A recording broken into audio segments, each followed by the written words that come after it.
On va aborder aujourd'hui la dynamique de rotation proprement dite, puisqu'on va appliquer la deuxième loi de Newton à un objet en rotation. L'objet que je prends ici, c'est la même forme que j'avais pris au chapitre 11. Là, dans le fond, c'est un objet de forme quelconque. Il est fixé sur un axe de rotation qui est ici. Alors, il peut donc tourner autour de cet axe de rotation-là. On imagine qu'on exerce des forces sur l'objet. J'en ai représenté deux ici, c'est les flèches blanches. Mais il pourrait y en avoir plus. Dans le fond, il y a différentes forces extérieures appliquées sur l'objet. Pour savoir qu'est-ce qui se passe avec l'objet, on va appliquer la deuxième loi de Newton, mais la deuxième loi de Newton, c'est somme des forces égale masse fois accélération, ça s'applique à un point, à une particule.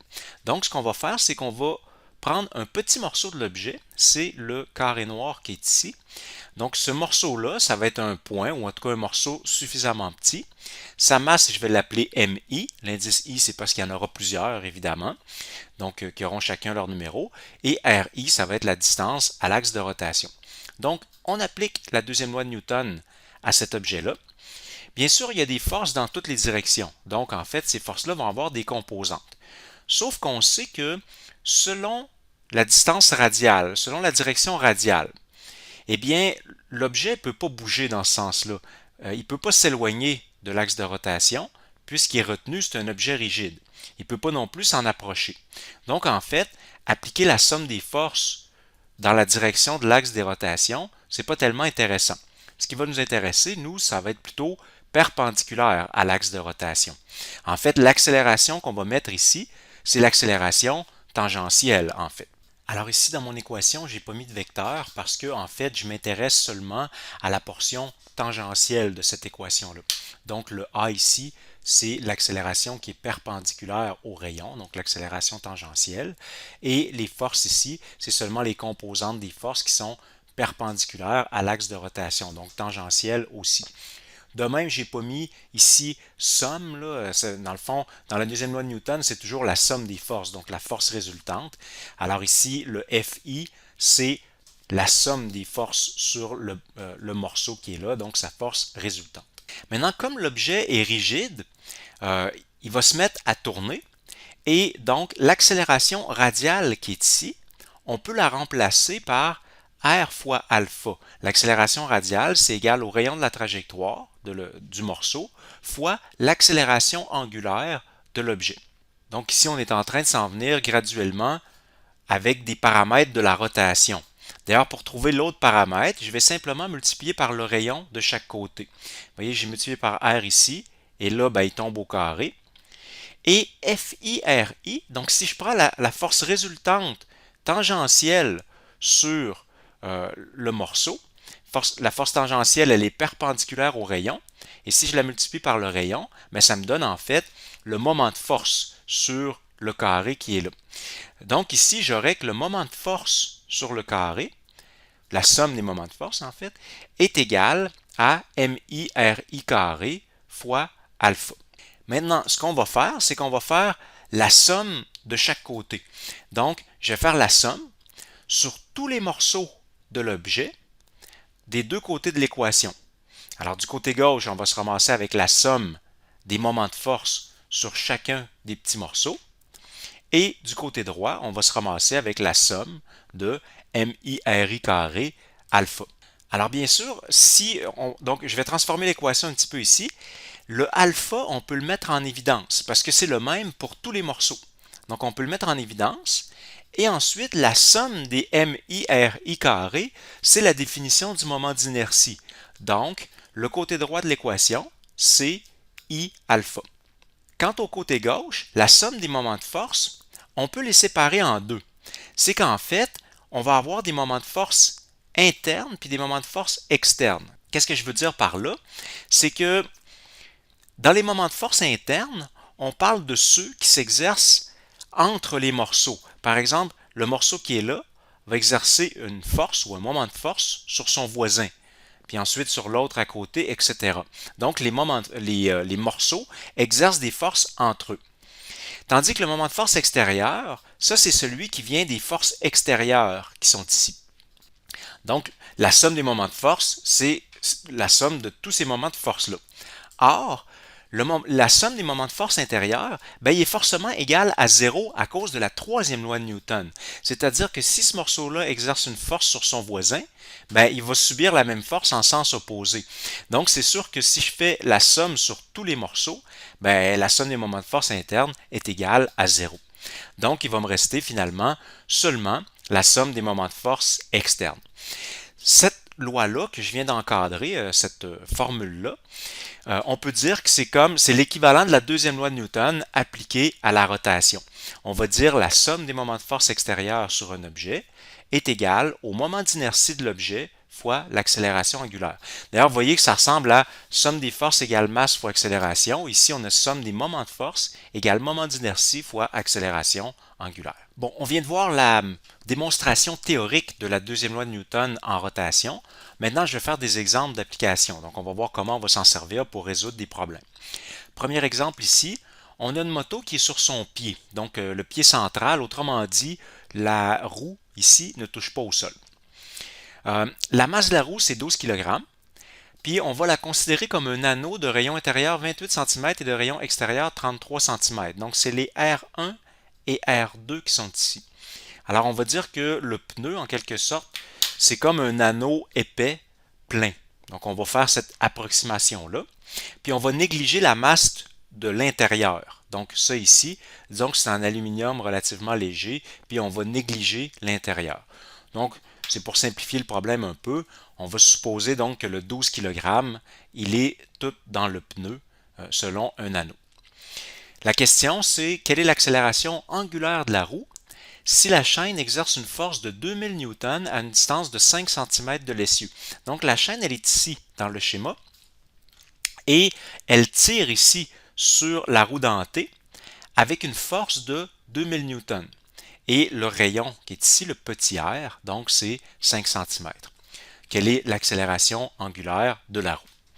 Donc en fait, on peut écrire ici la deuxième loi de Newton appliquée à la rotation. On disait somme des moments de force extérieure égale I fois alpha. Donc, ça va nous prendre, nous ce qu'on cherche, c'est l'accélération angulaire. Donc, ça va nous prendre le moment d'inertie et aussi la somme des moments de force.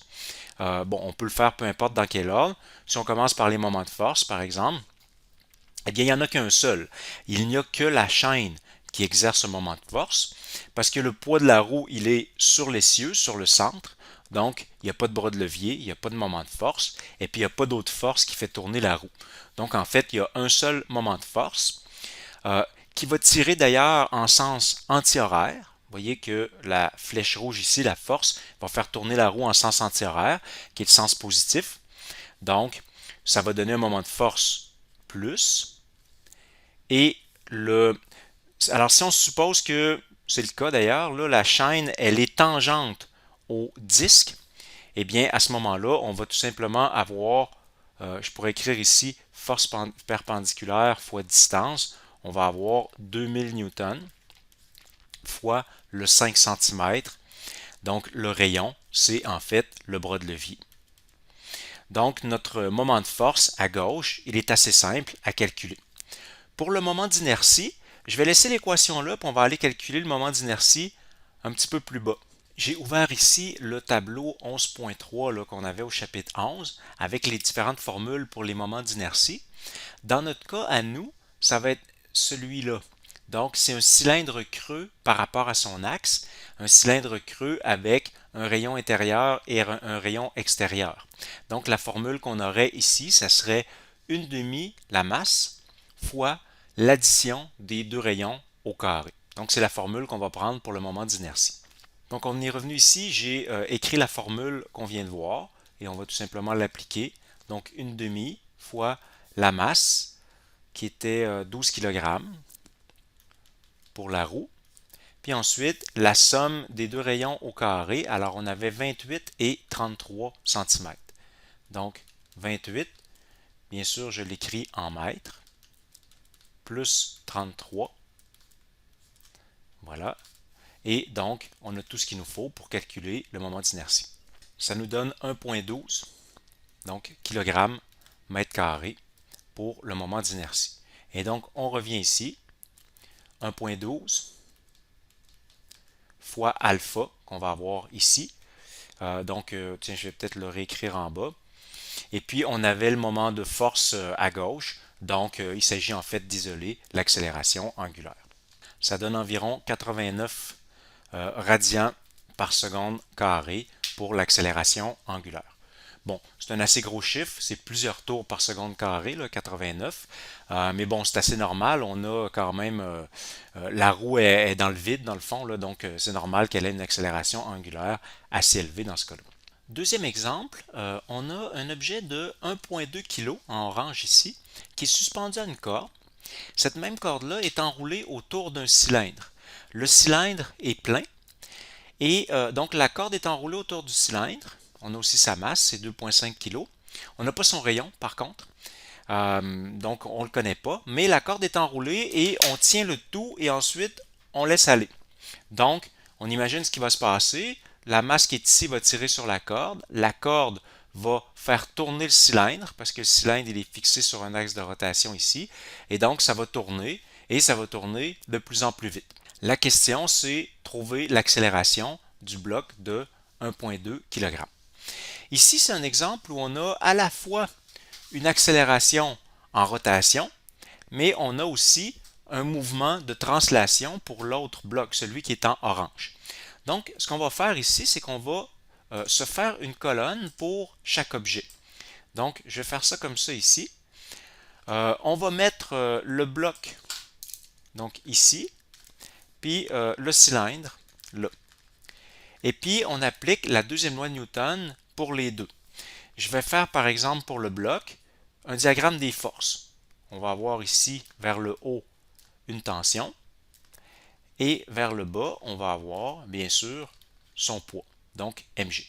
Ce sont les deux seules forces exercées sur le bloc d'1,2 kg. Donc, dans sa colonne ici, je vais dire somme des forces, ça sera en Y, égale masse fois accélération. Je vais mettre mon système d'axes d'ailleurs. Donc, XY, c'est comme ça. Et ce sera donc l'accélération Y. Somme des forces, donc j'ai vers le haut la tension, vers le bas, je vais avoir son poids moins mg.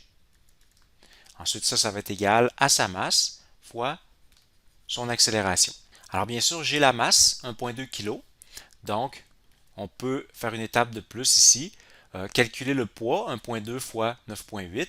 Puis ensuite, on va avoir de l'autre côté 1,2 AY. Donc, pour le poids, ça donne 11,77 lorsqu'on fait le calcul.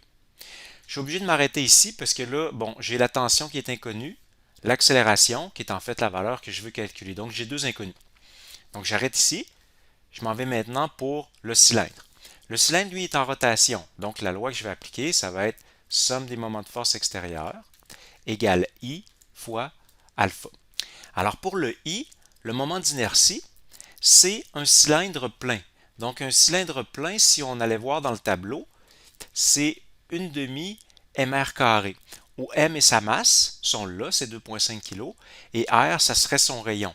Donc, ça serait ça ici, là. Malheureusement, on ne le connaît pas, mais bon, on va être quand même obligé de le mettre dans l'équation. Donc, je pourrais remplacer ça tout à l'heure.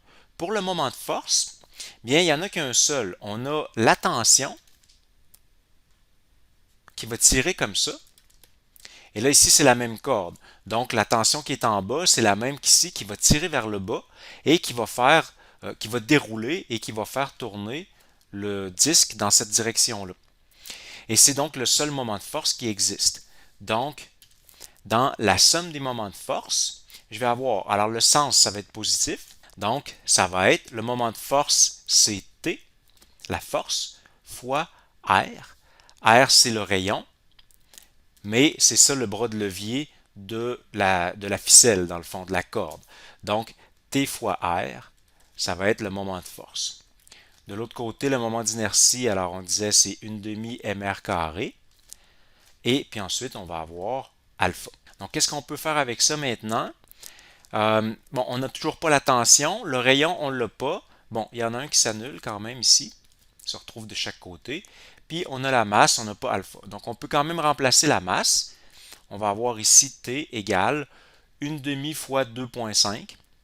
Donc, ça va donner 1,25 R alpha. Donc, trop d'inconnus encore. Maintenant, ce qu'on va essayer de faire, ça va être un parallèle entre les deux. Alors, premier parallèle, c'est sûr que le T, c'est le même. Donc, on a la même inconnue de chaque côté.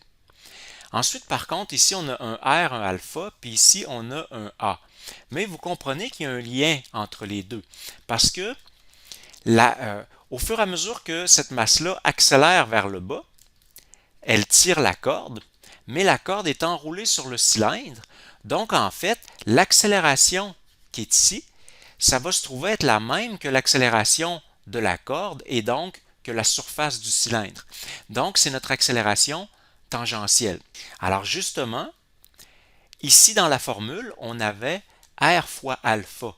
Or, R fois alpha, c'est l'accélération tangentielle de la surface. Donc, je pourrais même le remplacer ici, dire, là, je vais avoir 1,25. R alpha, c'est l'accélération tangentielle de la surface. Et les deux sont égales, comme on vient de dire, sauf, et là, il faut faire attention de ne pas se faire prendre, le signe pourrait différer quand même. Donc, la grandeur est la même, mais le signe pourrait différer. Alors, pour être sûr qu'on a le bon signe, on va aller voir qu'est-ce qui se passe. Notre boîte de 1,2 kg, c'est sûr qu'elle descend vers le bas. Donc, son accélération, on le sait que ça va être négatif. Le cylindre bleu, lui, il tourne comme ceci. C'est donc le sens positif. Alors, notre accélération angulaire ici, son signe, c'était positif. L'accélération tangentielle va donc être positive aussi. Alors, on se rend compte que, effectivement, les deux accélérations ont la même grandeur, mais par contre, ils ont un signe de différence. Alors, ce qu'on va faire ici, c'est qu'on va remplacer Aθ, je vais le remplacer par moins AY. Donc, ça va être égal à la même que l'autre, mais avec un signe moins. En fait, c'est lui qui va avoir un signe moins dedans, mais en écrivant moins AY, ça va donner quelque chose de positif. Et là, maintenant, j'ai deux équations avec les deux mêmes inconnus. Donc, simplement, ce que je peux faire, c'est remplacer le T qui est ici. Je peux venir le remplacer dans l'équation d'en haut. Alors, je vais avoir ici 1,25. En fait, il y a un signe moins, là, donc ça serait moins 1,25 AY, moins 11,77 égale 1,2 AY. Par la suite, le moins 1,25 AY, je l'envoie de l'autre côté, et puis je finis d'isoler mon accélération comme ça. Ça donne moins 4,8 mètres par seconde carrée pour l'accélération. Ça a du sens, c'est à peu près la moitié de l'accélération gravitationnelle terrestre, donc c'est normal que notre objet tombe moins vite que s'il est en chute libre puisqu'il est ralenti par la rotation du cylindre. On remarque bien ici que même si on n'avait pas le rayon du cylindre, en fait il s'est annulé, on n'en a pas eu besoin. Alors ça veut dire que peu importe le rayon qu'on aurait eu ici, ça nous aurait donné la même accélération. En autant par contre que la masse du cylindre reste la même, puis que ça soit la même forme, que ça soit un cylindre plein. Un dernier exemple, j'ai ici une balle sphérique qui roule sur un plan incliné à 40 degrés. La question qu'on pose, c'est calculer le coefficient de friction minimum pour que la sphère ne glisse pas. On comprend ici là, que s'il n'y avait aucune friction, ben, si je laisse tomber la sphère, elle va juste glisser vers le bas. Parce que pour la mettre en rotation, il faut qu'il y ait un coefficient de friction. C'est comme si la balle, elle va rouler. C'est comme si elle trébuchait sur la friction, si vous voulez. C'est ça qui la fait tourner. S'il n'y avait aucune friction, elle ferait simplement glisser vers le bas. Donc, on demande ici quel est le coefficient minimum de friction pour que la sphère ne glisse pas. Alors, pour faire ça, on va d'abord faire un diagramme des forces sur la sphère. Alors, quelles sont les forces qu'on a sur la sphère? On a bien sûr son poids, donc mg, que je place au centre de gravité et qui est vers le bas. Ensuite, on va avoir une force normale. La force normale est toujours perpendiculaire à la surface et elle s'applique au point d'application de la force. Donc, elle va passer, elle est ici sur la surface, mais elle va passer par le centre de la sphère. Et puis enfin, il y a la friction. Donc, la friction qui va être vers l'arrière, donc comme ceci, la force de friction. Et c'est Si l'objet ne glisse pas, c'est de la friction statique. Ça peut paraître paradoxal qu'il y ait un mouvement puis que ça soit statique, mais c'est qu'en fait, il n'y a jamais de glissement entre les deux surfaces, ça fait juste rouler. Donc, c'est de la friction statique. Voilà, donc c'est les différentes forces sur l'objet. On va se choisir un système d'axes pour la translation. On sait bien que l'accélération de l'objet va avoir lieu vers le bas du plan. Donc, je vais mettre mon axe des X vers le bas du plan. Ensuite, je vais faire comme tantôt, deux colonnes, parce que l'objet, on a un seul objet, sauf qu'il est à la fois en translation et en rotation. Donc, on va faire deux colonnes pour tenir compte des deux. Donc, on va dire, mettons ici, on va faire la translation, puis ici, on va s'occuper de la rotation pour le même objet. Donc, en translation, on va appliquer les lois de Newton. On se doute que comme on a la friction, on va avoir besoin de calculer la normale pour avoir le coefficient de friction.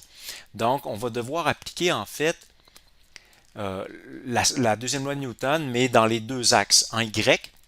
Sauf qu'en Y, en fait, ça va donner 0, la somme des forces, puisque bien sûr, il n'y a pas de mouvement en Y. Ça va nous permettre de calculer la normale. Donc, qu'est-ce qu'on a en Y? On va avoir N, la normale. La friction n'a pas de composante en Y. Puis pour ce qui est du poids, alors bien sûr, on a notre 40 degrés qui revient ici et on va avoir mg cosinus de 40 négatif pour donc cette composante-là du poids. J'ai mis θ ici, je vais remplacer par 40 tout à l'heure. Donc ça va faire 0. Donc la normale sera égale à mg cosinus θ. C'est un cas qui nous est arrivé à plusieurs reprises lorsqu'on est sur un plan incliné. Donc ici, on n'a pas la masse. Par contre, on a quand même le g puis l'angle. Donc on pourrait au moins calculer ça, g fois cos de 40. Alors ça donne 7,51. Donc la normale va être égale à 7,51 fois la masse. On ne peut pas aller plus loin, donc on laisse ça là. On regarde maintenant qu'est-ce qui se passe en x. Donc somme des forces en x égale, cette fois-ci, on va avoir une accélération selon l'axe des x. Et en x, qu'est-ce qu'on a? La normale n'a pas de composante en x. Notre poids, donc on aura mg sinus de 40 cette fois-ci. Et on a bien sûr la force de friction qui est vers l'arrière. Donc moins, je vais tout de suite mettre mu fois n, puisque c'est ça qu'on a pour la friction. Alors c'est un peu pour ça qu'on avait besoin de la normale. On va pouvoir le remplacer ici. mg sin de 40 moins mu s fois la normale. La normale, on a trouvé juste en haut que c'était m fois 7,51. Donc m fois 7,51. De l'autre côté, on va avoir encore la masse fois l'accélération. Bon, qu'est-ce qu'on peut faire avec tout ça? Bon, on se rend compte que la masse, comme ça arrive souvent, il est partout, donc on peut l'annuler. Puis ensuite, bon, on peut calculer aussi le g sinus de 40. Par contre, le coefficient de friction, c'est ce qu'on cherche, puis on n'a pas encore l'accélération. Donc, on va quand même rester avec deux inconnus. Donc ici, ça donne 6,31. Ensuite, on va avoir, il nous reste moins 7,51 mu s égale AX. Donc, deux inconnus, on ne peut pas aller plus loin. Maintenant, on s'en va à la rotation. Donc, dans la rotation, somme des moments de force extérieur égale I fois alpha. Donc, notre sphère, en fait, elle ne subit, par rapport à son centre de masse, qu'un seul moment de force. Parce que le poids est exercé sur le centre de masse. La normale est exercée de telle manière qu'elle passe par le centre de masse. Donc, pas de bras de levier. Alors, il n'y a que la friction, en fait, qui met l'objet en rotation. La rotation, d'ailleurs, va se faire dans ce sens-là. Ça sera le sens négatif. Donc, on va avoir ici moins. Et la force, la friction, elle est tangente à la sphère. Donc, en fait, son bras de levier, ça va être tout simplement le rayon de la sphère. Donc, disons que je vais l'appeler R, le rayon de la sphère. Donc, F fois R, ça va être le moment de force. Pour ce qui est du moment d'inertie, une sphère, on trouverait dans le tableau que c'est 2/5 de mr carré. Ça, c'est la formule du moment d'inertie d'une sphère. puis ensuite on va avoir notre alpha. Donc, qu'est-ce qu'on peut mettre là-dedans? On peut expliciter la force. Alors, mu S fois N. J'aurais pu d'ailleurs ici annuler, j'aurais dû le faire, mais bon, je vais le faire à la prochaine étape. Il y a bien sûr un R qui s'annule de chaque côté. Donc, je vais le faire ici, là. Il y a un R qui s'annule de chaque côté. Puis, pour ce qui est du N, on l'avait tantôt, c'était 7,51 M. Donc, on peut le remplacer. Donc 7,51 M. Ici, je me rends compte que j'ai pris un M minuscule tout à l'heure, puis un M majuscule à droite ici, mais en fait, c'est la même sphère, donc c'est vraiment la même masse de chaque côté.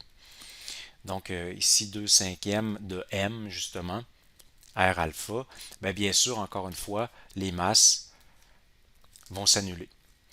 Et ensuite, il me reste R alpha, et là, c'est la même considération que tout à l'heure. Dans le fond, l'accélération de la sphère, c'est une accélération dans cette direction-là. C'est l'accélération du centre de masse. Et on avait vu au chapitre 11 que quand un objet roulait, bien son centre de masse a la même accélération que son pourtour, que son accélération tangentielle. Donc en fait, R alpha qui est ici, c'est l'accélération tangentielle. Donc c'est la même accélération qu'ici. Bon, je viens de me rendre compte que je suis en train de passer au rouge, là, mais bon, peu importe. Donc 2 cinquièmes. Ici, on va mettre A θ, c'est l'accélération tangentielle. Alors, ils sont égales en grandeur. Par contre, encore une fois, il faut faire attention au sens. AX ici, on sait que ça va être positif. Ça va vers les X positifs. La sphère, elle, par contre, elle tourne dans le sens négatif. C'est le sens horaire. Donc, son accélération tangentielle va être négative. Alors, encore une fois, il y a une différence de signe entre les deux. Donc, ici, quand je vais remplacer, tiens, je pourrais le faire à la ligne suivante, comme ceci. Je vais remplacer Aθ par moins AX, ce qui va en fait annuler le signe moins qu'il y avait de l'autre côté. Et maintenant, je peux remplacer le AX qui est ici par ce qu'on a trouvé de l'autre côté. Donc, encore une fois, je suis passé au rouge, là. J'envoie le 5 demi de l'autre côté. Alors, j'aurai 5 demi fois 7,51 mu S. C'est ce qui me restait ici. Puis de l'autre côté, j'ai moins 7,51 mu S, puis 6,31. Donc là, j'ai plus qu'un seul inconnu, le coefficient de friction. Donc, en fait, j'envoie ça de l'autre côté et puis je finis d'isoler mon coefficient de friction. Alors, ça donne 0,24 comme coefficient de friction. On se rappelle qu'un coefficient de friction, ça n'a pas d'unité, donc 0,24 tout simplement.